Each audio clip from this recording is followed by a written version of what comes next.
Bonjour à toutes et à tous, merci d'être là aujourd'hui. Alors, avant de démarrer cette très belle conférence sur le métier du financier d'entreprise, juste 30 secondes d'autopromo. J'avais envie de vous parler du newsletter qu'on a lancé à la GFI qui s'appelle Ambition. Si on peut avoir la slide, ce serait super. Non, c'est pas ça. Et cette newsletter Ambition, elle s'adresse aux jeunes financiers et particulièrement aux jeunes financières qui ont envie de faire carrière dans la finance. Et voilà, ça paraît tous les mercredis, elle est gratuite, vous pouvez vous inscrire en flashant le QR code. Et vous avez des infos pratiques, des témoignages, des portraits inspirants. Voilà, vous retrouvez ça toutes les semaines dans la GFI, le mercredi, la newsletter Ambition.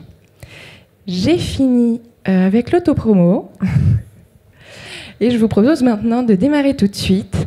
Alors, si vous vous demandez quels sont les chemins pour évoluer dans la finance d'entreprise, pour devenir DAF, directeur administratif et financier, quels sont les profils, les formations les plus recherchées, les nouvelles compétences au sein des directions financières, eh bien vous êtes au bon endroit. C'est ce dont on va parler pendant 1 heure.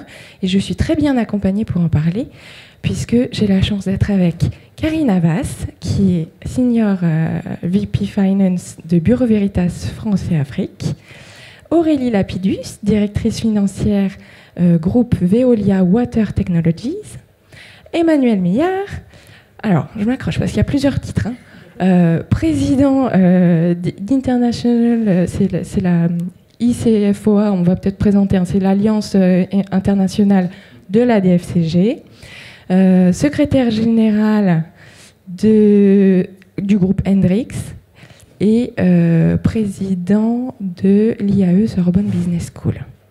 Voilà, j'ai tout dit dans le bon ordre, je ne me suis pas trompée. Super. On a aussi Mathieu Moreau, qui est directeur financier et directeur du développement de l'accompagnement chez BPI France. Donc c'est une business unit de BPI France, vous allez nous expliquer tout ça. Et Isabelle Semence, bienvenue, qui est directrice administrative et financière du groupe Lindera. Merci à tous les 5 d'être avec nous.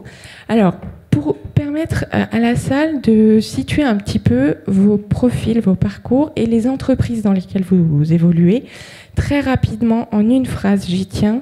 Est-ce que vous pouvez vous présenter, donc vous, quel est le parcours école que vous avez fait, le premier poste et un mot sur l'entreprise dans laquelle vous évoluez aujourd'hui, donc taille et périmètre de l'entreprise. Une phrase, Karine. C'est le challenge, c'est moi qui le prends en premier. Ouais. Alors, une phrase, je vais faire 1 minute si c'est possible, mais non. Donc, Karine Havas, CFO pour Bureau Veritas France. Donc, je suis SVP Finance et puis membre du CODIR de la France. Dans mon scope, j'ai bien sûr la finance, le FP&A, donc contrôle de gestion, la gestion de la flotte automobile, la gestion de l'immobilier et la RSE et les achats. Donc c'est un scope finance un petit peu élargi. Bureau Veritas en 2 secondes, c'est juste parce qu'on ne connaît pas très bien. C'est une entreprise qui est leader sur le marché du TIC, donc Testing, Inspection, Certification. En gros, on joue un rôle de tiers de confiance dans les domaines de la sécurité, la santé et l'environnement. C'est une entreprise française qui a 200 ans d'existence et qui est cotée sur Euronext, SBF 120, et qui a un chiffre d'affaires de 5,8 milliards d'euros en 2023. Voilà. Super, parfait. Aurélie, même exercice. Bonjour à toutes et à tous, je suis très heureuse d'être parmi vous. Alors, je suis Aurélie Lapidus, je suis directrice financière et directrice générale déléguée de Veolia Water Technologies. Dans mon scope, dans mon champ, j'ai toute la finance opérationnelle et la finance corporate, depuis le M&A en passant par la trésorerie, le contrôle de gestion, la comptabilité, la consolidation, le contrôle interne, beaucoup de choses, la totalité de la finance corporate, donc corporate et opérationnelle, à peu près 700 personnes. Alors, Veolia, c'est le leader mondial des services à l'environnement dans 3 métiers. L'eau, l'énergie et les déchets, c'est un groupe qui fait 42 milliards de chiffre d'affaires, plus de 200 000 personnes partout dans le monde. Et la partie Veolia Water Technologies, c'est la filiale mondiale qui, elle, conçoit, réalise tout ce qui a trait à la technologie de l'eau, donc réutiliser l'eau, purifier l'eau, concrètement des petits équipements qui peuvent être grands comme ça, c'est pas facile avec un micro, sur une paillasse de laboratoire pour faire de l'eau ultra pure, jusqu'à de très très grandes usines de dessalement d'eau de mer. Très bien, c'est très clair. Merci Aurélie. Emmanuel. Moi, je suis expert comptable, commissaire aux comptes de formation. J'ai jamais vraiment exercé en réalité. J'ai fait d'audit, j'ai fait de la banque d'affaires, j'ai été en département ministériel, j'ai ensuite été secrétaire général d'établissement public, ensuite directeur général adjoint d'un gros établissement public associatif, Coalia pour ne pas le citer. Ensuite, directeur général du réseau des écoles à deuxième chance. Et depuis peu de temps, je suis secrétaire général du groupe Hendrix, qui est le 20e groupe français d'audit, d'expertise comptable, de conseil, RH, etc., qui est détenu, chose assez rare, unique d'ailleurs, par mon collègue de gauche, la BPI, qui est actionnaire de référence. Et donc, je vais faire attention à ce que je dis aujourd'hui. Et donc voilà, et donc effectivement j'ai pas mal d'actions associatives, on en parlera peut-être tout à l'heure si vous le souhaitez. Avec plaisir. Mathieu. Bonjour à tous, Mathieu Moreau, parcours école de commerce, et ensuite je suis rentré dans une entreprise qui à l'époque n'était pas encore BPI France, puisque ça a été créé au moment où je suis rentré, c'est-à-dire il y a 11 ans maintenant. BPI France très rapidement, banque publique d'investissement, on aide les entreprises, on accompagne les entreprises dans leur développement à travers du crédit, de l'investissement, de la garantie, et des missions de conseil. Une des 7 grandes missions de BPI France, c'est des missions de conseil. On en fait à peu près 6 000 par an aujourd'hui. Et cette activité de mission de conseil de BPI France, qui est donc une des 7 activités de la maison, j'en suis le directeur financier et le directeur du développement. Dit autrement, on crée les produits. Donc, quelles sont les missions de conseil qu'on fait ? On les cadre financièrement. On va chercher de la ressource, parce que le but, c'est d'échanger avec les cabinets ministériels notamment et avec les agences d'État pour essayer de trouver des subventions pour faire les meilleurs tarifs possibles pour les entreprises. Et puis ensuite, on réalise le PNL, on maîtrise l'équilibre financier, on pilote tout ça. Merci beaucoup. Isabelle. Alors moi, j'ai un profil pas école de commerce, mais j'ai fait Dauphine, une MSG à Dauphine, et puis un ESS de finance d'entreprise. J'ai passé 20 ans dans des groupes très gros, d'abord à des postes d'audit, et puis après de directeur financier de filiales, des groupes internationaux. Et depuis 4 ans, j'ai changé de typologie d'entreprise pour rentrer dans ce qu'on appelle le private equity. Donc on a des fonds d'investissement dans notre capital, mais c'est surtout des sociétés à taille humaine. Donc aujourd'hui, je suis directrice financière du groupe Lindera. On est 280 collaborateurs. On fait à peu près 75 millions d'euros de chiffre d'affaires. Et ce qui est assez sympa en ETI, c'est qu'on est un peu DAF augmenté. Je m'occupe de toute la finance classique. Je m'occupe aussi de l'informatique. Je m'occupe aussi du juridique et des achats indirects. Et donc un périmètre très élargi aussi. Alors juste, on n'a pas eu, Karine et Aurélie, votre parcours formation au début. J'aimerais bien qu'on y revienne 2 secondes. Donc vous avez eu quel diplôme et on enchaînera avec les réactions de vos camarades, parce que est-ce que vous destiniez au départ à la finance d'entreprise ou pas ? Alors peut-être déjà le diplôme. Alors, peut-être avant de revenir au niveau du diplôme, moi je pense que j'ai un parcours très atypique. On m'a même traité de zèbre, donc c'est pour dire à quel point c'est atypique. J'ai déjà une première carrière professionnelle de 15 ans de sportif de haut niveau, donc où j'ai pratiqué professionnellement. De France de volley. Championne d'Europe, et capitaine de l'équipe de France. Donc ça m'a pris pas mal de temps. Puis ensuite, en parallèle, j'ai donc fait mes études, en tout cas en fin de carrière, juste avant ma retraite. Et donc là, j'ai fait un parcours d'école de commerce avec un diplôme un master en corporate finance chez Schema justement. Puis ensuite, j'ai intégré le monde de l'entreprise. J'ai commencé dans les opérations en tant qu'ingénieur logistique, donc alors que j'avais un background financier, parce que pour moi, il était important de comprendre en fait ce qu'il y avait vraiment d'un point de vue très pragmatique derrière les chiffres pour pouvoir ensuite évoluer dans cette entreprise. Et puis ça me permettait aussi de travailler donc en Espagne, en Angleterre. Donc j'ai pas mal voyagé au début. Je pensais que c'était important d'investir dès le départ, corporate finance, donc j'ai évolué jusqu'aux directrices groupe, notamment en charge du pilotage de la performance et du FP&A chez Jeffco, donc dans le groupe Stellantis. Et ensuite, c'était important, je te rejoins un petit peu, il me manquait un petit peu le côté opérationnel avec un peu plus d'impact. Donc je suis retournée, je suis devenue CFO chez Ikea France notamment, où là c'était vraiment beaucoup plus large que DGA. Donc avec un périmètre très opérationnel et chez Bureau Veritas aussi, puisque je suis dans une filiale, non pas au corporate, et ce qui me correspond assez bien. Ça reste quand même assez vaste, mais malgré tout proche du terrain. Très concret, oui. Aurélie. Oui, je suis pas sûre d'avoir non plus un parcours très typique pour un financier. Moi, j'ai fait Sciences Po et l'ENA, je suis inspectrice des finances. Donc, inspectrice des finances, il y a finance. Mais finalement, j'ai fait passer plus de temps dans une carrière en dehors de la finance que dans la finance, comme aujourd'hui. Et je me suis attachée à bifurquer très largement en suivant pour autant mes chemins et mes fils rouges. Donc, j'ai alterné du secteur public, du secteur privé, comme d'autres ici, de l'opérationnel, puisque je dirigeais les activités de Veolia dans le nord de la France, donc j'étais chef des poubelles, comme disait ma fille.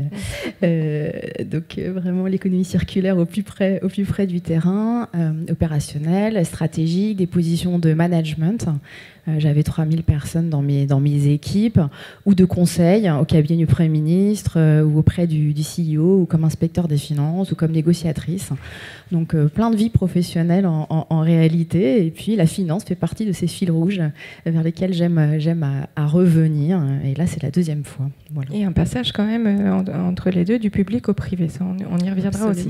Emmanuel, est-ce que donc vous vous dédiez vous êtes toujours dédié moi, ça m'est tombé dessus assez rapidement en réalité. Ouais, ouais. C'est-à-dire qu'en seconde, j'ai été passionné par les cours d'économie.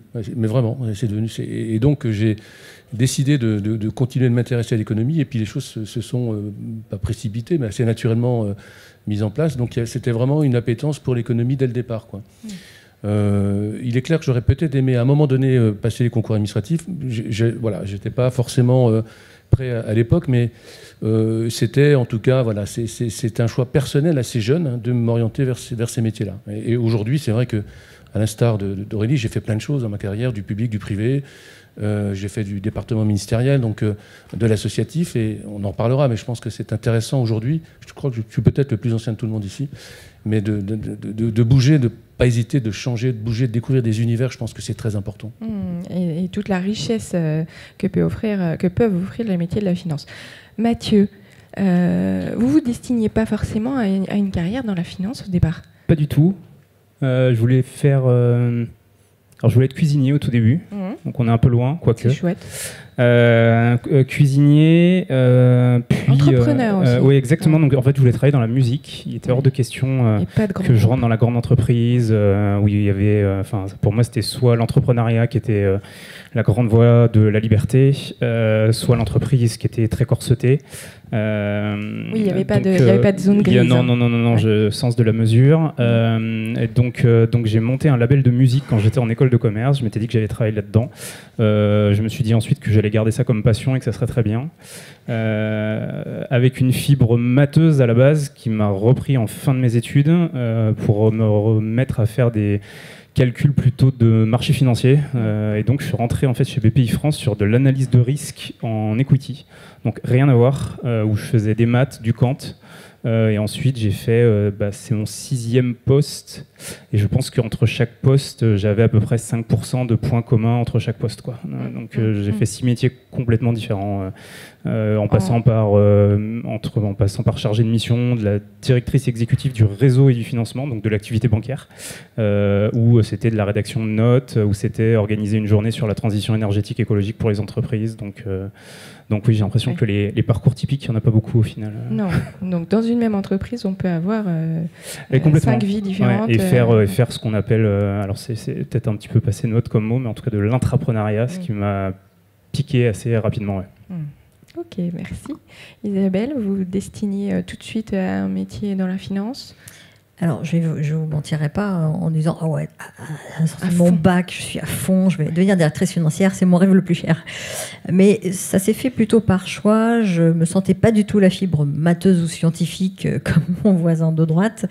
Et donc, je me suis dit, bon, allons vers quelque chose d'un peu généraliste, Dauphine, ou j'ai eu le choix en balance entre une business school ou Dauphine, parce que toutes les premières années, ça permet quand même de découvrir plein de métiers. Et l'entreprise, c'est hyper riche. Il y a de la logistique, il y a de la RH, il y a du marketing, il y a de la finance, il y a énormément de choses. Donc, ce qui, au fur et à mesure des années passantes, m'a permis de me dire, la finance, c'est assez sympa.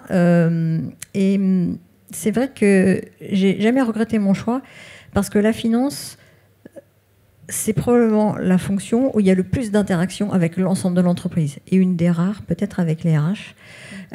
Tous les processus de l'entreprise se terminent à la finance.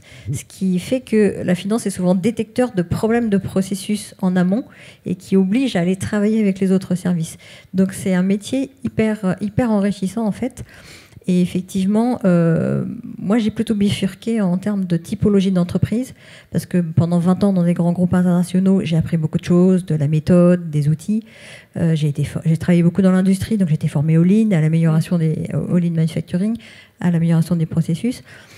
Mais effectivement, dans les grands groupes, il faut être vraiment très haut pour pouvoir accompagner la stratégie, produire sa propre vision et l'exécuter en fait. Et je pense qu'il y a un moment dans la carrière où on en a un petit peu marre d'exécuter, de faire qu'exécuter des décisions que des choses d'autres ont pris. Et donc c'est pour ça que j'ai réussi, mais c'est pas forcément simple, à changer complètement de typologie d'entreprise et à venir sur des entreprises beaucoup plus petites, où là, le DAF, il a un rôle important parce qu'il est un des bras droits importants, surtout dans le monde du private equity, où nos investisseurs sont des fonds d'investissement. Le DAF, il a un positionnement important avec le président dans le développement de la stratégie, mais aussi dans l'accompagnement des équipes pour exécuter la stratégie. Et au final, je ne regrette rien. Ouais. Et alors, j'entends plusieurs choses dans ce que vous nous dites. La première, c'est que la finance est très centrale, très transversale autant que centrale. Donc, ce n'est pas du tout la tour de contrôle fermée avec le directeur financier dans son bureau. On n'en est plus à cette image-là. Hein. Le directeur financier, aujourd'hui, maintenant, il est plus ouvert, il communique. Alors, je dirais que ça dépend beaucoup des entreprises. Plus vous êtes dans une grande entreprise, plus c'est segmenté et plus vous êtes spécialisé sur un domaine, avant de devenir à des postes de direction et d'encadrement importants. Quand vous êtes dans des structures plus petites, comme les miennes, 75 millions d'euros de chiffre d'affaires, 280 personnes, on vous demande de faire beaucoup de choses, en fait, parce que dans le administratif de DAF, il y a énormément de choses. Et puis, on vous demande d'être assez, effectivement, couteau suisse, mais c'est aussi ça qui est intéressant, de réfléchir sur plein de sujets différents. Mais vous ne pouvez pas être un DAF un peu technicien dans votre bureau, dans un environnement de TI. Ça ne fonctionne pas. Il y a plusieurs types de DAF, plusieurs profils de DAF. Aurélie ? Oui, absolument. Il y a plusieurs profils de DAF, de par les parcours de chacun, mais il y a aussi plusieurs types de DAF, parce que c'est un peu d'ailleurs ce que disait Isabelle, c'est-à-dire qu'en fait, le DAF, il s'adapte à la vie de l'entreprise. Donc, aux crises de l'entreprise, au développement de l'entreprise, vraiment à la vie de l'entreprise. Et donc, j'allais dire que le DAF lui-même, quel que soit son profil, son expérience, doit s'adapter à ces différents moments de l'entreprise. Évidemment, la taille, mais aussi sa vie. Donc, on parle... Alors, il y a tout un tas de typologies de DAF et de CFO qu'on voit sur tous les réseaux. Mais je crois qu'en réalité, on est toutes ces typologies de DAF dans une vie de DAF et même dans un poste de DAF, parce qu'encore une fois, on parlait de tour de contrôle. On peut être gardien du temple, mais on peut être plein d'autres choses. Alors, dans les équipes, il y a beaucoup de métaphores aussi. On est parfois plutôt cuisinier, parfois plutôt artisan. Chef d'orchestre. Plutôt chef d'orchestre. L'aiguille du ciel revient beaucoup. Voilà. Chez nous, on est plutôt phare. Donc ça, c'est pas mal aussi. C'est pas mal. Emmanuel. Oui, moi je pense qu'effectivement, il existe plusieurs typologies de DAF. En réalité, le DAF d'une PME, d'une TPE n'a rien à voir avec le DAF d'une grande entreprise. Ce sont des métiers qui sont strictement différents, complètement différents. Le DAF d'une grande entreprise, d'une entreprise du CAC 40, déjà travaille avec une quantité, mais un certain nombre de personnes autour de lui, qui sont assez segmentées sur différentes activités. Un DAF en PME, en TPE, j'en parle même pas parce qu'en général, il n'y en a pas. 50 personnes, une TPE, PME, jusqu'à 250 personnes, il y a un responsable financier. Et le responsable financier, il fait un petit peu tout et il met la main à la pâte, il travaille sur des fichiers Excel, il va s'occuper des achats, des fournitures.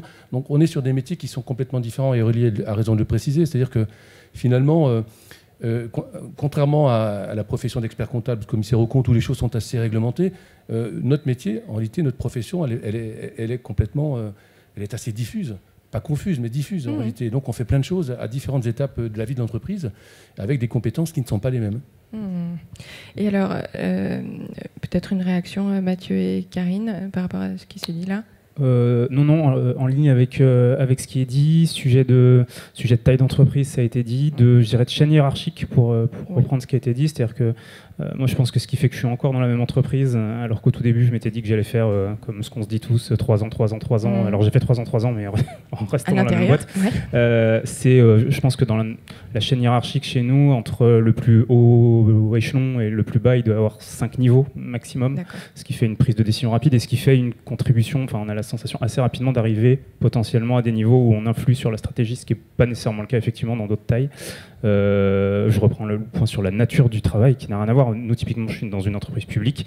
Aller chercher de la ressource, comprendre comment évoluent les lois de finances, comment fonctionne Bercy, comment fonctionne. Plein de DAF ne font pas ça, ça les intéresse pas et à juste titre. À l'inverse, certains vont s'intéresser au BFR, à la trésorerie, qui est quand même le nerf de la guerre pour une bonne partie des PME. Certaines personnes, ça les intéresse pas du tout non plus. Donc je suis complètement d'accord sur le fait que dire en fait je veux être DAF, fondamentalement, je pense que c'est la raison pour laquelle personne se l'est dit au début, c'est que ça veut pas dire grand-chose. Très bien, très important. Merci Mathieu. Au niveau, maintenant j'aimerais bien qu'on parle un petit peu de vos équipes et des profils qu'il y a dans vos équipes. Voilà, quels sont les profils que vous recherchez? Est-ce qu'il y a des profils types? Est-ce qu'il y a des compétences particulières, hard, soft, que vous recherchez en particulier? Karine? Alors, un petit peu dans la continuité de ce qu'on vient de dire, en fait, il y a plein de profils différents et je pense que la diversité là fait tout son sens, notamment dans les équipes finance. Diversité, bien sûr, au-delà du genre, hein, dans les compétences. Évidemment, il faut évoluer avec le temps. Aujourd'hui, je pense qu'il y a une compétence qui est clé, ou peut-être une appétence qui est indispensable, c'est l'appétence à la data. Notre métier, alors même si on a tous des métiers différents, ils évoluent tous, ça c'est certain, et vers une compétence et une maîtrise de la digitalisation qui, à tous les niveaux de l'organisation, en tout cas, et même de l'organisation finance, devient indispensable. Je suis moi-même en train de me former seule sur les outils de Genia ou d'IA et je pense que c'est ça, c'est un exemple, mais c'est à l'échelle de toute l'organisation finance. Donc ça, je pense que c'est un point, une compétence clé et moi, en tout cas, dans mes équipes, même s'il y a beaucoup de diversité, il y a un point commun, c'est l'appétence à la data, à la donnée. Peut-être qu'avant c'était plus les chiffres, mais il y a cette notion-là qui est prédominante à présent. Et effectivement, sur tout ce qui est soft skills, donc ça va un petit peu de pair, j'ai envie de dire. C'est-à-dire que maintenant, l'accès à la technicité, même si elle est indispensable, qu'il faut une culture financière forte, etc., plus on va avancer, plus elle va être accessible à tous. Donc il va y avoir une dimension, et il y a déjà une dimension importante, c'est comment l'analyser, la traiter, et puis finalement c'est non plus une finalité. Quelque part à un moment ça a pu être une finalité d'avoir la technicité, quelles normes faire référence, etc. Maintenant ça va être un moyen, je pense, un moyen, c'est ce que je vais demander aussi à mes équipes, de pouvoir l'utiliser pour pouvoir driver et puis créer de la valeur finalement au niveau de l'entreprise. Donc c'est voilà, à retenir peut-être 2 compétences clés qui ont évolué et que je recherche de façon... Alors peut-être une réaction, Isabelle, sur le côté digital, le game changer du digital. Oui, en fait, il y a ce que dit Karine est très très juste. Quels que soient vous allez avoir besoin, si vous êtes DAF dans un grand groupe, d'un service trésor, de compétences de trésor, ça va dépendre de votre environnement. Mais il y a 4 basiques pour moi aujourd'hui qui sont clés. Effectivement, la data, il faut aimer la data et pas que faire du reporting, c'est comprendre la data, d'où elle vient, partager des data, récupérer de la data. Tout ce qui est digital, la digitalisation. Aujourd'hui, on peut continuer, enfin, l'INDERA, c'est un peu comme un conglomérat de petites entreprises qui n'ont pas forcément beaucoup d'outils, mais néanmoins, il y a toujours un seuil au bout duquel on ne peut plus traiter de la data sous Excel. Donc il faut trouver, et aujourd'hui il y a plein d'offres de tout un tas d'éditeurs en mode SaaS qui coûtent pas cher, qui sont faciles à déployer même sans compétences informatiques. J'ai fait 3 projets de digitalisation chez l'INDERA, parce qu'il y a un moment où on arrive à un seuil où on ne peut plus traiter la data comme on le faisait avant sous Excel, et qu'il faut des outils. Parce qu'aujourd'hui on ne vous demande plus de produire la donnée. Ce qu'on va vous demander, c'est de l'analyser et d'être pertinent avec la donnée, parce qu'effectivement, n'importe quelle IA générative ou n'importe quel éditeur en mode SaaS, il va traiter de la data à votre place très facilement. Donc ça, c'est le deuxième sujet. Je pense qu'il y a un vrai sujet aussi sur la capacité à gérer des projets. Parce que voilà, vous avez un petit projet de digital à mettre, il faut que vous vous débrouillez, on ne va pas vous payer un chef de projet pour mettre en place, je ne vais pas les citer, mais ici quand même, CashLab pour un outil de pilotage de cash, Imasphere pour automatiser un reporting. Il va falloir se débrouiller tout seul en fait. Donc ça, c'est quelque chose sur lequel, si vous avez des modules dans vos écoles, gestion de projet, traitement de la data, digitalisation. Moi, je suis retournée à l'école. J'ai passé un certificat à digitalisation de la fonction finance, justement, pour renforcer et faire un peu mon personal branding de ces sujets, parce que c'est des sujets qui sont clés pour demain. Et le 4e sujet, si vous avez un module ESG, environnement, RSE, allez-y, parce que la CSRD qui arrive, donc tout le rapport de durabilité, tout le set de normes, c'est un peu ce que les IFRS ont été à la compta. La CSRD, c'est vraiment les IFRS de l'environnement et de toute la partie ESG. Et ça, on va vous le demander dès que vous allez mettre un pied dans l'entreprise. Oui, systématiquement. Alors, moi, j'aimerais bien une réaction quand même, Mathieu, parce que je crois que vous êtes formé à la finance pour avoir quand même un socle technique qui vous manquait. On parlait, Karine et Isabelle ont plutôt l'air de dire, bon, maintenant, avec les outils d'IA qui existent, on a le socle technique va venir à nous. Il faut quand même comprendre cette data, il faut quand même comprendre ces normes, etc. Enfin, voilà. Quel est votre... Alors, formé à la finance, oui. Ça a été du coup mon parcours en école. Avec le recul, je vois peu de notions purement techniques financières me paraissant comme absolument nécessaires pour pouvoir poursuivre une carrière dans la finance. Je pense que je rejoins les points un peu d'avant, c'est-à-dire que pour moi, c'est plutôt le fait d'être structuré, le fait d'aimer comprendre et ranger les choses qui font souvent le point commun d'un univers financier. Le reste, ça s'apprend déjà. Ça peut s'apprendre sur le tas, je trouve. Ouais. Ou ça peut s'apprendre par des formations ex post en entreprise. Okay. Quelqu'un qui ne sait pas comment fonctionne, j'en sais rien, une trésorerie, une subvention, un plan comptable, peu importe. Moi, ça ne va pas être rédhibitoire, par exemple, dans une sélection de candidats. Si en face de moi, j'ai quelqu'un dont je comprends que, et je rejoins le point sur la gestion de projet, qui va être en capacité et en volonté de travailler avec d'autres personnes et d'amener de la structure et de la méthode dans la façon dont il avance. Si c'est le cas, le reste... honnêtement, ça s'apprend. Donc une tête bien faite, ouverte et savoir travailler en équipe. Emmanuel. Alors moi, je voudrais revenir sur la fonction finance. Oui. Bon, j'ai pas mal travaillé dessus pendant quelques années. Je suis président sortant de la DFCG et on a créé il y a maintenant 1 an une organisation supranationale qui s'appelle International CFO Alliance qui fédère une trentaine de pays sur 3 continents.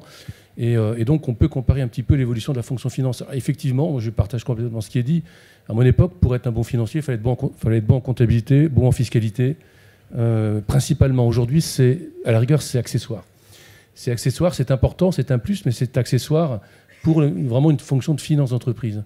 Et ce que disait Isabelle est vrai. En réalité, on voit que le curseur évolue vraiment sur plutôt un super chef de projet qui aura des qualités, des compétences en matière maintenant de RSE. Je pense, je vous invite tous et toutes en tant qu'étudiants à vous intéresser sérieusement à la CSRD parce que ça va modifier complètement votre comportement dans l'entreprise et dans votre façon de travailler.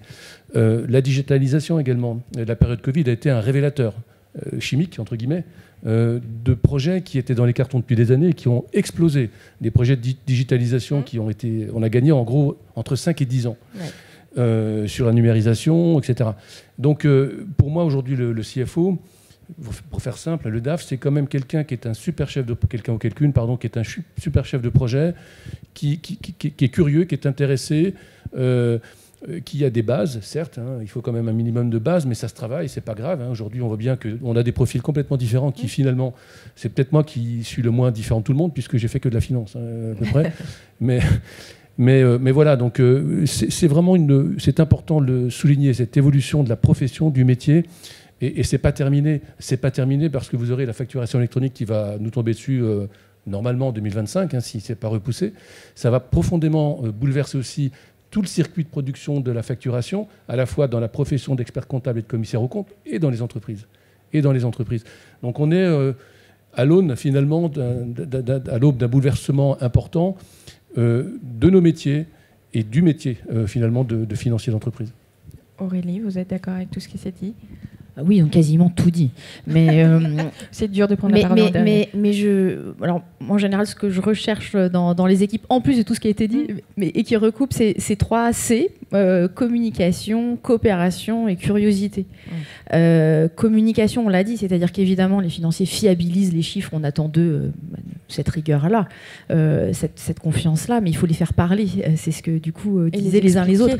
Oui. Les faire parler, raconter une histoire et les expliquer avec beaucoup de pédagogie. C'est pour ça que la communication, qui est d'habitude, qui historiquement n'était pas forcément ce qu'on attendait en premier lieu d'un financier, est de plus en plus important.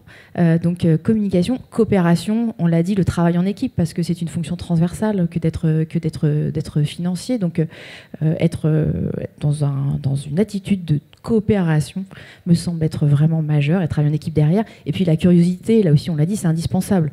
Comme les métiers évoluent, le métier de la finance, mais nos métiers, notre business dans nos entreprises évolue, être curieux est vraiment un soft skill majeur.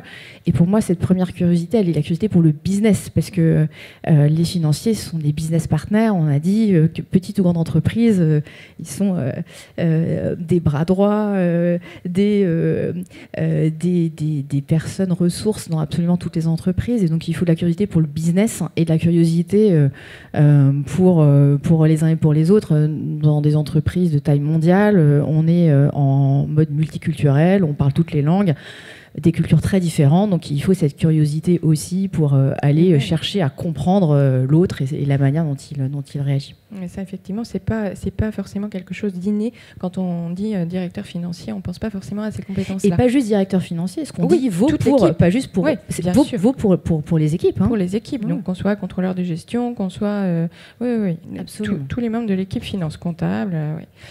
Karine, est-ce qu'on rajoute un C? Est-ce qu'on rajoute le C de commercial?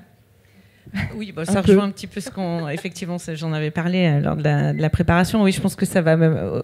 c'est même poussé jusqu'à la communication, jusqu'à être commercial. Aujourd'hui, là, je pense qu'on l'a exprimé, c'est dans le sens où, de toute façon, finalement, l'ADAF, au sens large, se retrouve vraiment au cœur du réacteur de l'entreprise. Et pour faire avancer le paquebot, même s'il est un peu plus petit que certains, il faut vraiment être catalyseur et être quelque part vendeur de la vision du projet d'ensemble, de la vision globale. Et c'est en ce sens-là où je pense qu'il y a quand même un côté commercial contre toute attente chez le financier au sens large. Oui. Il faut savoir vendre ses projets. Ouais. On a oublié un volet qui est important, c'est le volet stratégique, qui est finalement assez proche du volet commercial en réalité, parce que porter la stratégie, il y a une dimension un petit peu commerciale. Et le business partner aujourd'hui, c'est effectivement le financier. C'est pas quelqu'un qui reste au fond du couloir dans son bureau, c'est quelqu'un qui va participer à des réunions, qui va avoir une opinion, qui va forger une opinion, qui va influencer le comité de direction et le conseil d'administration. Donc il a un rôle aujourd'hui qui change profondément quand même. Oui, qui est là aussi pour challenger les décisions et objectiver les décisions grâce aux chiffres. Complètement. Nous, on a fait des réunions de plan stratégique pour passer on a changé d'investisseur, il a fallu qu'on prépare un plan stratégique. C'est vrai que comme c'est une fonction très transverse, on a une connaissance d'énormément de sujets dans l'entreprise qui permet de pointer les choses qui ne vont pas forcément être cohérentes entre deux décisions et qui permet effectivement aussi de mettre du lien entre les différentes personnes. Et je dirais que le côté commercial, je le vois aussi de la finance vers l'extérieur, mais dans nos propres équipes, parce qu'on nous demande de gérer énormément de projets. Et il faut les embarquer, nos équipes, dans tous ces projets. Oh, encore un nouvel outil, encore une nouvelle norme. Oh, mais vous arrêtez jamais. Quand est-ce qu'on se repose un peu, là? Et alors, c'est important, Mathieu, même quand on est jeune, d'oser dire que il y a peut-être une autre idée en réunion ou quand on cherche justement à challenger ou à objectiver, mais c'est pas facile d'oser aussi parce qu'il faut pas arriver en disant je sais tout, au contraire. Enfin voilà, comment on gère ça? Humainement. Oui. On veut des tips. Non, deux choses. Je pense qu'il y a une distinction quand même, mais ce qui est logique, c'est dans le cas dans tous les métiers, entre le parcours jusqu'à des postes de direction et le moment où on y est, où il y a d'autres rôles, d'autres comment dire, qui font grandir, vous voulez dire, exactement, qui font d'autres mûrir. skills à mettre en place à ce moment-là. Sur la première partie, en tout cas si je parle de mon exemple précis, mon objectif moi, mais je sais pas, les 5-7 premières années, c'était de faire en sorte d'avoir le maximum de personnes ayant envie de travailler avec moi. C'est très clairement, mon objectif quand j'étais jeune, en arrivant dans une entreprise, mon but c'était que le maximum de personnes dans l'entreprise se disent c'est top de bosser avec lui. Soit d'un point de vue professionnel, soit même d'un point de vue humain, quoi. On passe des bons moments et quand même en général quand on est dans des situations, et ça arrive et on a eu le Covid et on a eu donc des situations de crise, avoir autour de la table des gens où même humainement on a envie de passer du temps, sachant que des fois le temps peut être tardif, c'est quand même un gros plus.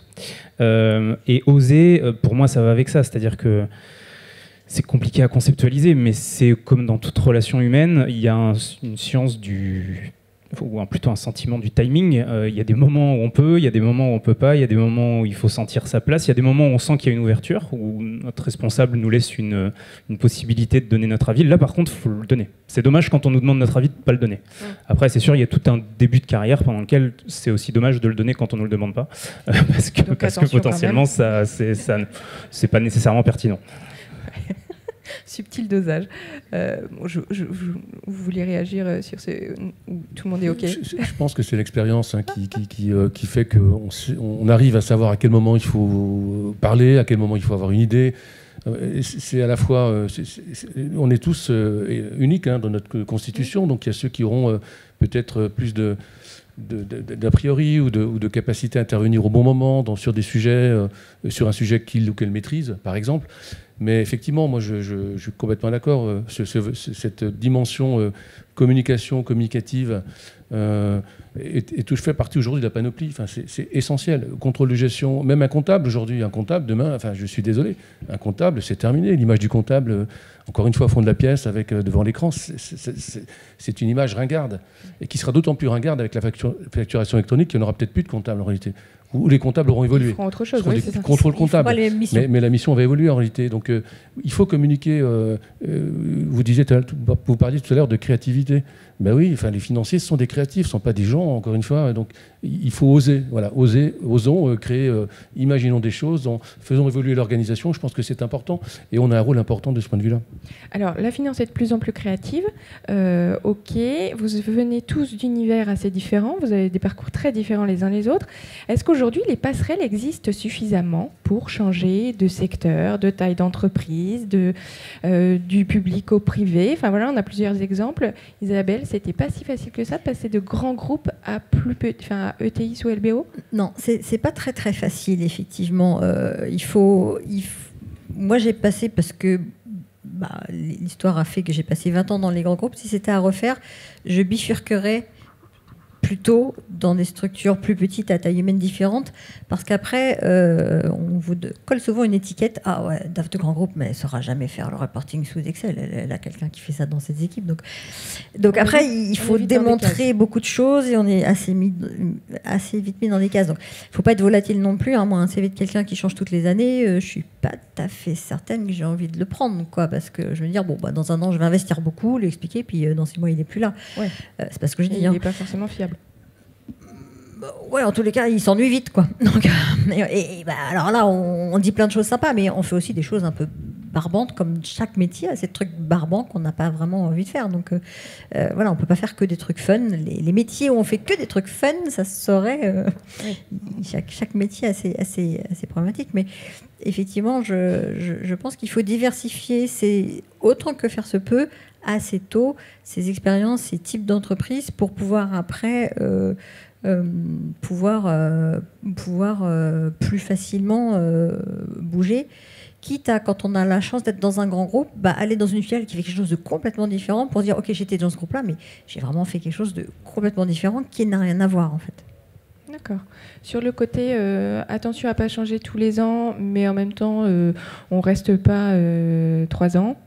Enfin, plus de 3 ans dans un même poste. Aujourd'hui, ça, tout le monde est d'accord pour dire qu'il y a un juste milieu à trouver à ce niveau-là. Mathieu, vous êtes resté dans la même entreprise, mais vous avez fait plein de métiers différents. Donc la diversité, elle peut être là aussi au niveau des postes, en fait.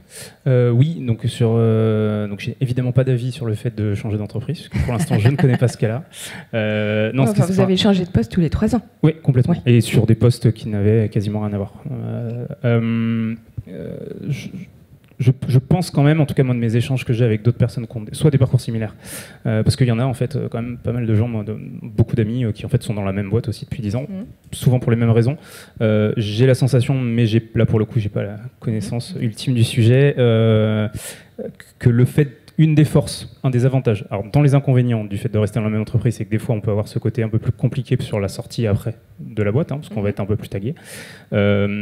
Un des avantages, par contre, dans une entreprise, c'est qu'une fois qu'on a acquis une espèce de capital confiance, c'est-à-dire qu'on a beaucoup de personnes qui nous connaissent et qui sont plus ou moins satisfaites du travail qu'on fournit, c'est qu'ils peuvent vous faire confiance sur autre chose, complètement autre chose. Un côté, je sais que je peux le mettre à tel endroit, il va apprendre, faire des choses. Là où, des fois, quand on est sur le marché du travail, par définition, on va souvent nous acheter, entre guillemets, sur nos compétences à instant T, notre expertise et une étiquette, parce qu'à la fin, un CV, c'est quand même un peu une étiquette.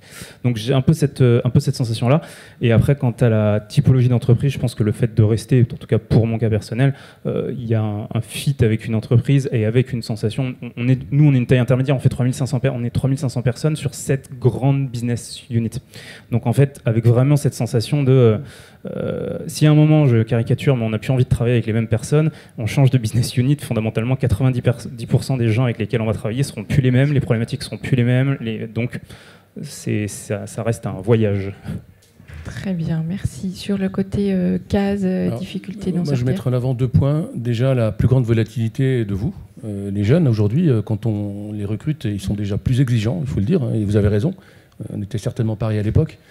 Ils ont aussi, je dirais, ils cherchent d'une façon générale, bien sûr, à avoir une carrière intéressante, un démarrage intéressant, mais aussi à préserver leur équilibre personnel et professionnel. Et d'une façon générale, ça c'est un facteur qu'il faut que nous, employeurs, on puisse également prendre en compte. C'est important. Et donc l'entreprise doit aussi s'adapter là-dessus.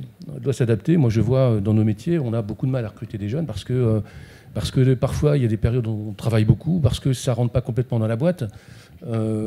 Donc on est aujourd'hui sur un marché qui est quand même plus volatile, plus compliqué. Et je ne dis pas que les jeunes sont moins bons, je n'ai pas dit ça. Je dis simplement c'est qu'il faut arriver à trouver effectivement un équilibre. Et puis deuxièmement, oui, il faut bouger. Moi, je vous invite à bouger, à ne pas rester 10 ans dans la même boîte. Enfin, pardon, je ne dis pas ça pour vous. 10 ans au même poste. Parce que vous avez changé. Au même poste. Mais en réalité... Je dis, il faut que vous ayez de l'expérience, il faut gagner de l'expérience. Moi, j'ai eu la chance de faire du public, du privé, de l'associatif et de la banque d'affaires pendant une dizaine d'années. Et ça ouvre plein d'horizons, ça ouvre plein de choses. Moi, l'expérience en banque d'affaires, ça m'a conservé de bons réflexes sur les montages financiers. Je suis assez à l'aise là-dessus. Donc, n'hésitez pas. En revanche, le conseil que je donnerais, c'est qu'il y a un fil conducteur dans votre carrière. Il ne faut pas faire n'importe quoi. Il faut construire par étapes sur des postes un peu différents, et puis en gardant quelque part une espèce de cap d'horizon, quoi. Karine, je vous vois opiner du chef. Pardon Isabelle, je vous donne la parole juste après. Oui, pardon, je suis complètement alignée. Après, je pense qu'il n'y a pas de dogme, ou enfin, en tout cas d'idées préconçues, de rester dans la même entreprise ou changer. D'un point de vue personnel, je suis restée 12 ans dans la même entreprise et je me suis vraiment épanouie et j'ai fait plus de 6 postes différents. Et pour autant, sans que ce soit mal perçu. Et en chaque fois construisant et en apprenant quelque chose de différent. Ensuite, j'ai changé complètement de secteur. Je suis passée de l'industrie de la logistique au retail, qui n'a rien à voir, puis au service. Pour autant, il y a à chaque fois un fil conducteur, et là je vous rejoins, c'est-à-dire que c'est justement d'apprendre de différents business models et puis de pouvoir construire et d'amener son expérience, ses expériences précédentes et au bénéfice de l'entreprise. Donc ça, c'est mon cas personnel, mais je pense que là, l'entreprise a complètement un rôle à jouer. Pour justement permettre, et notamment, je vous rejoins complètement, au niveau des jeunes générations qui nous bougent et qui nous forcent à nous améliorer, de pouvoir permettre à vous tous, et même à nous, parce que moi je ne suis pas jeune, mais je suis très contente de pouvoir évoluer, de mettre en place, nous par exemple, on a mis en place une approche par projet qui est systématique, quelle que soit la personne dans l'entreprise, à un running business, quelque chose qui est récurrent, et un projet, quel qu'il soit. Ça peut être un projet social, un projet associatif, un projet technique pur, mais en tout cas, tout le monde a cette presque obligation de travailler aussi en mode projet. Ça s'appelle le V2M, c'est le nom qu'on a appliqué à Salesforce. Voilà, il n'y avait pas de copyright, mais ceci étant qu'on a appliqué dans le mode de management, et ce qui permet à chacun en même temps de pouvoir, au-delà de développer, je rejoins au début, l'approche projet qui est véritablement structurante, qui permet aussi d'aller toucher à plein d'autres activités, parce que ce sont forcément des projets transverses, de pouvoir concrètement toucher à d'autres activités, d'autres métiers même, et puis de favoriser de ce fait la mobilité en interne. Ce qui permet, sans changer d'entreprise, pourtant, de voir vraiment des univers totalement différents. Voilà. Aurélie, sur la mobilité interne, c'est hyper important aujourd'hui. Oui, alors sur les passerelles, du coup, on en a parlé. Je pense que la finance est un très bon, à la fois tremplin et une très, très bonne passerelle, puisque du coup, la finance est très accueillante, puisqu'on peut accueillir des profils autres que financiers, mais la finance exporte aussi beaucoup ses talents. Donc, pour ceux qui, parmi vous, aimez échanger, effectivement, on peut aller de la finance, évidemment, aux opérations, de la finance à l'IT, de la finance aux achats, dans des petites, des grandes entreprises. Évidemment, oui, en France, peut-être que les passerelles sont un peu moins évidentes qu'ailleurs, on le sait, mais c'est de moins en moins vrai, notamment grâce aux plus jeunes. Et donc, ça, c'est très bien. Je pense aussi que dans une équipe, tout est affaire de diversité. Karine le disait, c'est-à-dire qu'évidemment, on ne peut pas avoir que des gens qui sont là depuis un an. C'est vrai, donc il faut à la fois ceux qui sont là, qui ont la mémoire, qui ont cette expérience, cette mémoire-là, mais aussi des nouveaux venus avec leur nouveau regard, leur point de comparaison. Et donc c'est aussi la diversité des équipes qui fait la performance, on le sait, pour le coup c'est bien objectivé, la diversité à tout point de vue. Et on parle donc là de tremplin entre entreprises ou de passerelle entre entreprises ou entre fonctions, mais effectivement au sein d'une même entreprise, la mobilité interne, c'est majeur. La mobilité interne, horizontale et verticale, pour le dire comme ça. Donc horizontale, effectivement, on peut passer aisément d'un service à un autre, je pense. Mais il faut être proactif. Alors ça dépend des cultures d'entreprise, mais il faut être proactif pour ça, c'est vrai. Mais je pense aussi, c'est très important, aussi à une forme d'ascenseur social ou à la mobilité plus horizontale, et donc avoir des parcours. On a des comptables qui ont commencé comptables et qui après dirigent des services comptables de plusieurs centaines de personnes, y compris avec des parcours commencés en alternance. Et donc c'est aussi cette mobilité-là, donc à la fois fonctionnelle, transverse, et cette promotion interne qui, je pense, qu'il faut favoriser et qui existe vraiment dans la finance et qui après est plus ou moins organisée selon les entreprises. Oui. Je peux juste simplement compléter en disant que la fonction finance, c'est probablement l'une des seules fonctions qui permettent de changer de secteur relativement facilement. C'est-à-dire qu'on peut travailler dans la grande distribution, on peut passer ensuite dans l'industrie, on peut passer dans les services. Globalement, on va y trouver quelque part des réflexes qui sont assez semblables et une matière assez identique. Donc finalement, c'est une fonction qui permet d'évoluer horizontalement sur des métiers complètement différents, sur des activités complètement différentes. Isabelle. Moi, je voulais rebondir tout à l'heure, effectivement, sur la notion qu'a dit Emmanuel de fil rouge et qui avait été mentionnée par Aurélie. En fait, ce qui est important, c'est d'avoir une histoire cohérente à raconter. Comment vous vous êtes développé, comment vous avez construit votre parcours et vos diverses expériences. Quand vous êtes en recherche, ce que les chasseurs ils aiment pas, c'est quelque chose qui n'est pas lisible et qu'ils ne comprennent pas, en fait. Donc il faut vraiment penser votre... ça fait un peu bizarre de vous dire ça, là, vous sortez de l'école, vous dites, faut qu'on se projette, qu'on fasse des trucs cohérents. Mais néanmoins, c'est quand même un peu vrai. Les trop gros, forts changements qui n'ont pas vraiment de lien entre les uns entre les autres, à part, comme dans ton cas où tu étais sportif de haut niveau, il a fallu faire quelque chose derrière après. Et ça, tout le monde le comprend, en fait. Tout à fait, tu as une histoire et tout le monde le comprend. On a une histoire, je pense qu'on peut... Tout à fait. Mais ça, c'est effectivement important. Et tout ce qui est le projet aussi, moi, je le vois dans mes équipes. Moi, je dépends du président, je suis partie du COMEX. En dessous, il y a des responsables comptables. Parfois, elles sont toutes seules. Parfois, il n'y a personne dans les équipes. Pour les faire évoluer dans leur propre fonction, vers le haut, c'est le jour où je m'en vais. Peut-être qu'il y en a une qui peut dire moi, je veux prendre la place. Sinon, il faut faire évoluer autrement. Et la gestion de projet, c'est un vrai sujet. Moi, j'ai mené 3 projets. Enfin, il y en a un que j'ai mené. Je venais d'arriver. Ça a été chef de projet en plus.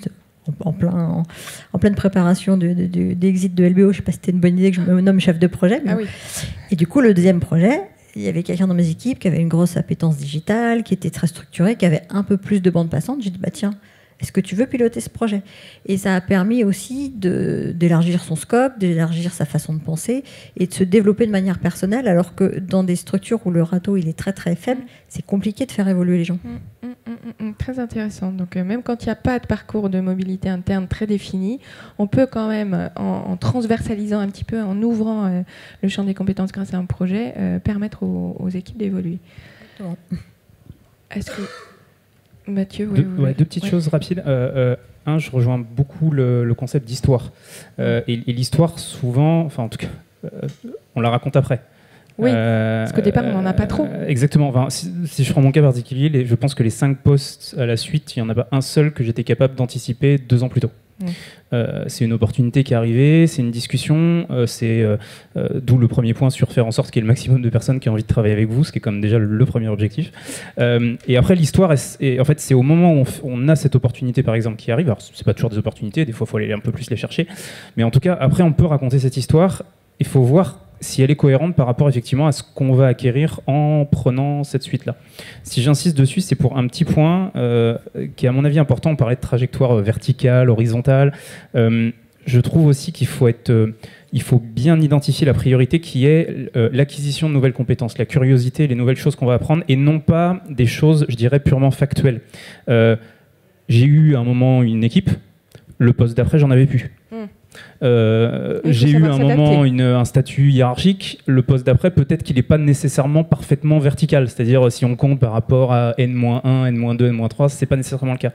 Il y a beaucoup de parcours, et je pense que c'est le cas là partout, en fait, où c'est ni vertical ni vraiment horizontal, dans le sens où il n'y a pas obligatoirement, en fait, il ne faut pas refuser un poste sur base de ah ben non, j'ai une équipe de 3 personnes aujourd'hui, je vais absolument en avoir 5 à la fois d'après, puis 7, puis 10. Si le poste qui arrive ou qu'on a identifié a une vraie pertinence dans, alors pour faire une mauvaise blague financière, dans l'equity story, dans notre equity story, dans notre histoire qu'on raconte derrière, et qu'on se dit ça j'ai envie de le faire, je vais apprendre plein de choses, faut y aller quoi. Notre storytelling, on dit quand c'est les voilà. RH. Ouais. Tout mon financier, mais donc faut y aller. Et ça c'est un message effectivement très important, parce qu'on a encore tendance à faire évoluer les gens par le management en France, alors qu'en fait c'est pas forcément toujours la bonne solution, la bonne façon. Ça peut être parlé. Très bien. J'ai envie d'inviter une 6e personne sur scène. Je vais appeler Suzanne Lippmann à nous rejoindre. Merci Suzanne, bienvenue. Alors Suzanne, tu es présidente du méta-réseau de financiers d'entreprise FIPLUS. Tu es une ancienne DAF et maintenant tu es sparring partner. J'aimerais bien avoir ta réaction là, par rapport à tout ce qui s'est dit. Voilà, à chaud, qu'est-ce que tu... Est-ce que tu es en ligne avec ce qui a été dit Déjà, super important. Je pense que vous avez compris, il n'y a pas une finance d'entreprise. Il y a plein de finances d'entreprise et ça dépend beaucoup du contexte. Vous pouvez commencer à la trésor, à la fiscalité, à la compta, contrôle, gestion. Tout est nécessaire et ça fait un ensemble. Donc, je pense que c'est ça qui est important. Et pour moi, vraiment, le CFO... Si vous devenez CFO, ce n'est pas nécessairement une fin en soi. Il y en a qui sont beaucoup mieux à gérer des projets, faire les intégrations d'entreprise, la transfo ou autre. Et ce n'est pas du tout un terme. Mais pour moi, le CFO, c'est vraiment le médecin généraliste, parfois l'urgentiste, et qui s'appuie sur son réseau de spécialistes. Moi, je ne sais pas tout, du tout. Mais je sais en général qui appeler. Parce que j'ai travaillé en réseau. On n'a peut-être pas assez parlé aussi des associations. Emmanuel, tu as été très, très soft là-dessus, mais c'est super important. Et aujourd'hui, je trouve l'engagement associatif se perd un peu. Engagez-vous dans les associations professionnelles. Créez-en. FIPLUS, il y a 12 ans, n'existait pas. On regroupe 15 clubs de financiers d'entreprise qui sont alumni de grandes écoles, universités et écoles d'ingénieurs de France et de Navarre. C'est un autre réseau. Mixez les réseaux. Quand vous faites d'autres études, mixez-les pour avoir un maximum de gens à la fin qui ont envie de travailler avec vous. Donc j'ai beaucoup aimé le cette réseau, phrase-là. c'est important. Effectivement, oui, DFCG. Alors, pour ceux qui ne connaissent pas, on peut dire. Oui, la DFCG, j'en parlerai rapidement, mais tu as complètement raison, Suzanne. Je pense que c'est important de commencer à réseauter, entre guillemets, à s'intéresser, à échanger à ces jeunes. ce qu'on faisait peut-être pas suffisamment à l'époque, parce que, surtout à notre époque, hein, nous, en général, on passait les nuits et les week-ends au bureau. Voilà, effectivement, on avait beaucoup moins de moyens de communiquer, et des forums comme ceux-ci, effectivement, c'était pas forcément toujours fréquent. Alors, l'ADFCG, c'est une association professionnelle qui fêtera ses 60 ans cette année. Une association avec qui FIPUS travaille régulièrement. Hein. On est naturellement liés sur beaucoup de sujets. Donc 60 ans, c'est une association qui est présente dans 18 régions, qui a des groupes thématiques, contrôle de gestion, secteur public, DAFS ou LBO, etc. Donc on a des thématiques assez poussées avec à peu près 3200, 3300 CFO. Je dis CFO, mais vous avez... c'est un petit peu à l'image du tissu industriel français. Hein. C'est 80%, 75-80% de TPME-TI. Et puis le reste, c'est des sociétés du CAC 40, des grosses sociétés. Donc on a tout. Et c'est vrai qu'on a ouvert, à l'époque, on a ouvert l'accès à des étudiants avec des abonnements privilégiés. Je peux faire juste un petit peu de pub ou pas? Voilà. Super vite. Alors on travaille bien sûr avec la GFI, on travaille avec tous les grands partenaires, hein, c'est important de le préciser, mais on a des ressources documentaires que vous ne trouvez peut-être pas avec vos professeurs, hein, qui viennent compléter plutôt l'enseignement académique, et je pense que ça peut être utile. Et donc cette association, on l'a complétée l'an dernier avec la création de l'International CFO Alliance, qui est un méta-réseau. Là, c'est une fédération d'associations internationales de toutes les DFCG d'une petite trentaine de pays. Et donc on a des Mexicains, des Brésiliens, des Argentins, et tout le monde s'entend bien. On dépasse le contexte politique en réalité. Et sur nos sujets, on s'entend vraiment très bien, quoi. Ça se passe très bien. Bon, donc le réseau, c'est important, et on a bien cerné. Voilà, Suzanne a raison. Hein, les deux principaux réseaux. Oser frapper à la porte des associations. Voilà, DFCG et FIPLUS, donc qui est aussi un méta-réseau qui regroupe et plein d'autres. Est-ce que tu as des tips ou des warnings à partager avec les jeunes qui sont dans la salle? Peut-être des warnings, parce qu'on a donné beaucoup de tips. D'accord. Je sais pas. Ben, en fait, c'est quelque part, je dirais, il y a quand même une constante dans la vie d'un financier d'entreprise. On est là pour chercher des financements et allouer des financements. C'est ça le budget, en fait. C'est aussi sauvegarder les actifs pour pas que l'entreprise mette la clé sous la porte, et gérer les risques. Donc ça, c'est une constante, toujours. Et par contre, ce qui varie beaucoup, c'est le contexte. Et là, je sors en fait d'une séance de travail super intéressante avec des pairs sur l'IA en finance. Qu'est-ce que ça fait, les risques, les opportunités. Et j'ai beaucoup aimé la phrase de quelqu'un qui disait « il faut être enthousiaste sans être naïf ». Donc le warning, c'est évidemment, c'est super. Et puis je mets mes trucs dans ChatGPT et j'ai même pas besoin de comprendre comment on fait des écarts de prix et des écarts de quantité pour expliquer des variations en contrôle de gestion. Ouais, mais sauf que le truc, il vous sort quelque chose et vous savez pas l'interpréter, vous savez pas si ça fait sens. Compliqué. Et vous pouvez pas repérer les erreurs non plus. Exactement. Donc c'est un petit peu, j'ai envie de dire, apprenez quand même à lire une carte et à travailler avec une boussole, de façon à ce que quand Google Maps marche plus, vous soyez pas dans le noir. Ouais, mais alors là, tu fais pas rêver, hein. Pardon. Bah, tu m'as demandé des warnings, hein. C'est vrai. Oui, voilà. Il faut savoir faire les deux. Mais sinon, je pense quand même en termes de tips, et moi je suis très très passionnée de ce métier ou cette multitude de métiers, parce qu'il y en a vraiment pour tout le monde.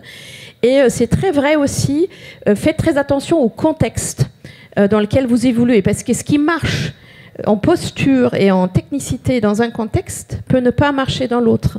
Et Camille, tu as dit, je m'appelle sparring partner pour ne pas dire coach, parce que je fais à la fois coach opérationnel et professionnel. J'accompagne des CFO, des gens comme moi qui se trouvent avec des investisseurs financiers. Et ce qui marchait avec un investisseur qui investit dans des toutes petites entreprises, marche plus avec quelqu'un qui investit en vue de faire grandir l'entreprise. Grandir de 40 à 200 millions, c'est pas la même que grandir de 200 à 1 milliard. Et ça, il faut savoir lire ce contexte. Et cela, on revient finalement à l'humanité aussi de ce métier. C'est quand même un métier aussi de personne. Moi, j'ai fait ce métier-là parce que j'aimais les langues et j'aimais les maths et je voulais pas faire prof. Donc quelque part, j'avais aucune idée de ce que c'était la gestion. Et finalement, je m'épanouis énormément et j'en apprends tous les jours. Et ça aussi, c'est un tips. Ne cessez jamais d'apprendre et d'être curieux. Merci beaucoup. On a exactement 2 minutes si on veut avoir une réaction, une question dans la salle. Est-ce que vous avez envie de réagir, les jeunes, parce que c'est à vous que ça s'adresse, tout ça? Oui, oh là, plein, 3 mains. Ici. Attendez, on va vous apporter un micro, mais il y a monsieur déjà. Allez-y, je prends votre question après. Bonjour, merci à tous. Ça fonctionne? Oui, d'accord. Collez bien au menton. Juste un petit commentaire, je pense qu'il n'y a pas que des jeunes ici, il y a un peu tous les profils. Voilà. Voilà, il y a des profils typiques, atypiques. Vous regardez un peu la salle, il y a de la diversité. Ma question est comment promouvoir la diversité dans chacune de vos organisations, que ce soit du SBF 120 ou plus petit. Pareil, pour les femmes aussi, là, il y a beaucoup de femmes bien sûr présentes, mais comment ces personnes peuvent évoluer jusqu'à devenir DAF de grande entreprise? Est-ce qu'il y a un plafond de verre, en fait? Voilà. Comment on éclate le plafond de verre? Qu'on soit une femme ou issue de la diversité. Alors, qui prend? Vas-y, Suzanne. Je pense qu'il faut oser aussi désapprendre des choses. C'est comme le contexte. C'est la technicité qui marche quand vous êtes, par exemple, responsable du contrôle gestion. Il faut en lâcher un petit peu pour embrasser la stratégie, le financement, des choses que vous avez peut-être jamais faites pour aller plus haut. Et encore une fois, aller en vertical, c'est pas nécessairement la tasse de thé à tout le monde et c'est parfaitement OK. Je pense qu'on cherche surtout des gens dans les entreprises qui arrivent à aller avec le contexte et à évoluer avec l'entreprise. Karine ou Aurélie? Oui, je pense que, sans vouloir, moi je viens d'un milieu très très très modeste. J'ai été élevée dans les HLM, j'ai fait du sport, je suis une femme, donc je suis à peu près issue de la diversité. Je pense qu'il y a deux choses. C'est l'ambition avec beaucoup d'humilité, voilà. Mais être ambitieux, je pense que c'est important et oser l'être. Et la deuxième chose, c'est, et ça va avec l'humilité, c'est d'être un apprenant perpétuel. C'est vraiment, rien n'est acquis, jamais. Et à partir du moment où on a cette posture d'éternel apprenant, eh bien, je pense qu'on peut vous donner n'importe quoi parce qu'on sait que vous allez y arriver, ou en tout cas, vous allez tout faire pour y arriver.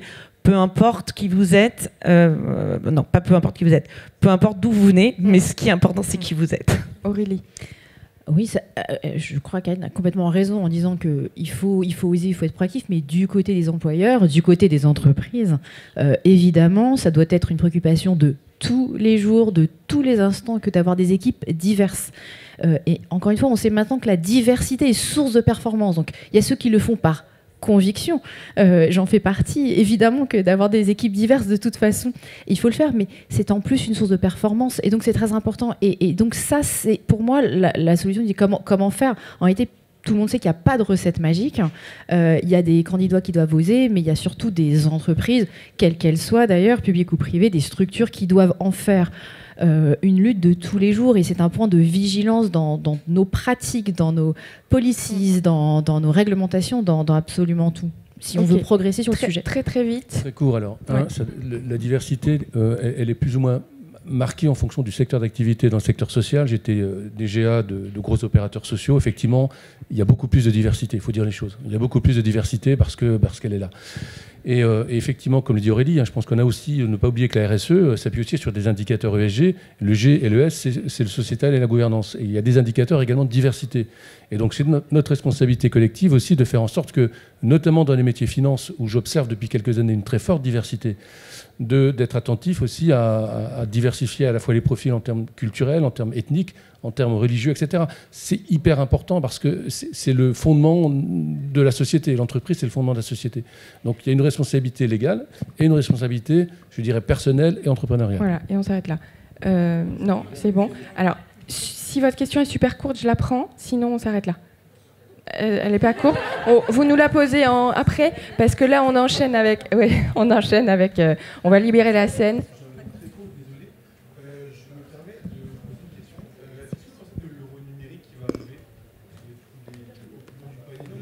Alors, question sur l'euro numérique qui arrive. Ça vous parle ou... Moi, je botte en touche. Non. Ça vous inspire pas plus que ça? Mes clients ne le font pas, donc du coup, moi j'apprends avec mes clients. Bon, c'est pas encore un game changer pour les mais voilà, osez nous apprendre. Voilà. La réponse était courte aussi. Merci beaucoup à tous les 6. Merci à tous.